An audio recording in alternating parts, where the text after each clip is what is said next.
Our story starts when Michael's parents lose their jobs and his father decides that it's now or never to pursue a dream, to sail around the world in a sailboat as a family. I still had to do homework though, even on the boat. I saw a lot of fish and sea life and I had to write about it.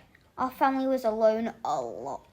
He had no idea what really being alone was, but I did. I'm Kensuke. You'll meet me later. We also weathered a lot of storms in that boat. Scary storms. The scariest one of all was the night Michael and Stella, his dog, were thrown overboard. Michael was tossed into the stormy and cold sea, and his future was not looking bright. I was out fishing on the ocean. I thought I heard singing there in the dark. I followed the sound and found Michael, half dead, hanging onto a soccer ball to keep his head above water. I dragged him onto the boat, but frankly, I didn't know if I wanted anything to do with him. I was used to being alone. I left him safe and sound on the beach of my island. My island.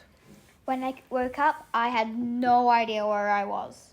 But Stella was there at least. I figured out that I'd washed up on an island. I started to look around. I was really, really hungry and so incredibly thirsty, but there was nothing around I could eat. Out of exhaustion, I fell asleep. Yes, and I left food for you while you were asleep. Yes, when I woke up there was food. It never tasted so good. But I needed to be rescued. I found a bit of glass and was so happy. I could make a fire, and I did. Yes, you did. You were just thinking of yourself the whole time. I was so mad when I saw that fire. I didn't want more people to come. You were already awful. That's when I decided to divide the island in half. I didn't want anything to do with you, even if I still had to feed you. Michael was not a happy boy. Yes, he had Stella, and that probably saved him. And the crazy seeming Kensuke gave him food and water, but he was lonely, really, really lonely, and even feeling hopeless. It was lonely. I appreciated the food and especially the sheet to sleep under. The mosquitoes were tormenting bloodsuckers. But I was so lonely. The first time I saw a tanker slowly chug by without seeing me, it made me want to cry. That's why I decided to build a beacon, ready to be lit.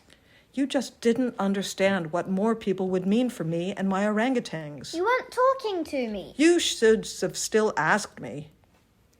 Kensuke wasn't talking and Michael wasn't asking. The next time a boat could be seen on the horizon, Michael was ready. He raced to the beacon and lit it. Dameda! Abunai! I told you it was dangerous, but yet you did it again. I had no clue what those words meant. It meant danger and forbidden.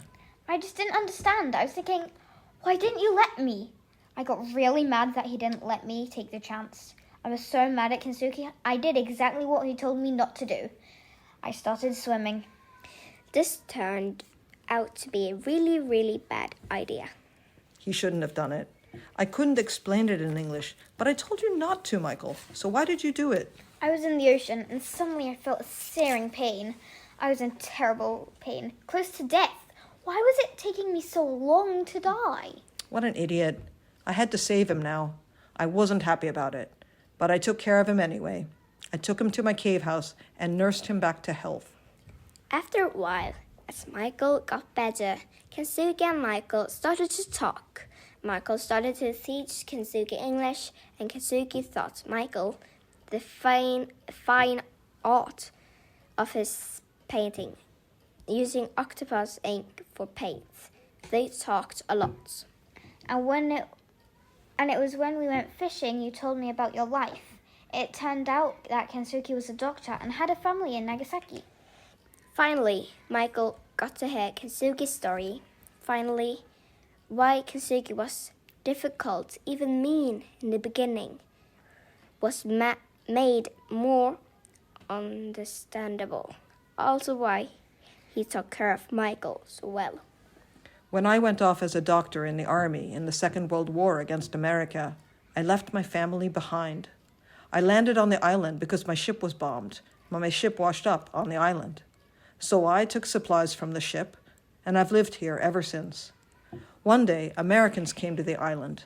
I hid, but I heard them talking, and I heard them say that there was a bomb, and everyone was dead in Nagasaki. I thought my family was dead. That explained a lot, like why he was there on the island.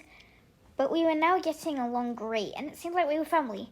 Until the bottle happened. Yes, the bottle. I knew right away that you had written a "help me" letter. I felt betrayed. I couldn't believe that someone that felt like family to me would then do this to me. I really didn't want to hurt your feelings. I wanted to stay here with you. But at the same time, I wanted to see my family again and just go home. Michael felt guilty and truly awful about sending the message, but after a while, Kensuke understood too. I felt very upset and betrayed, and I didn't want to talk to you anymore. But then I started to think about it, and I realized that you must have missed your family as I missed mine.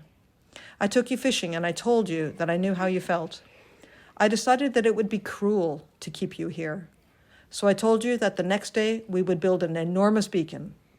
But something else came first. I saw a boat on the horizon, but it wasn't the right boat. Kensuke recognized the boat as a Killerman boat, who had been there before. Men who hunted our friends, the orangutans, and the gibbons on the island. Michael helped me gather the monkeys, but 2 of them were killed by the men. I was mourning. I was devastated. But then another boat came. As it came closer, I became more and more excited and happy. It was a Piggy Sue! But what about Kensuke? I wondered. I looked at Michael. I had to tell him. His world was not my world. I would be like a ghost if I went home. I had no family there anymore. I had my family here, my orangutans and gibbons. I told him I would stay here, on Kensuke's kingdom. I started to cry, but I kept the 3 promises that he made me promise that day. I promised I would keep painting. I promised that I would look up into the sky and think of him. And third, I promised to say that I had been on the island alone the whole time. All alone. I promised Kensuke I wouldn't tell anyone about him for 10 years. I kept those promises. The end.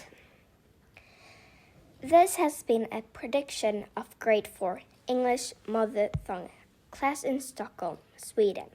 We hope you have enjoyed listening to our audio recording of Michael Morpurgo's Kensuke's Kingdom. Thank you.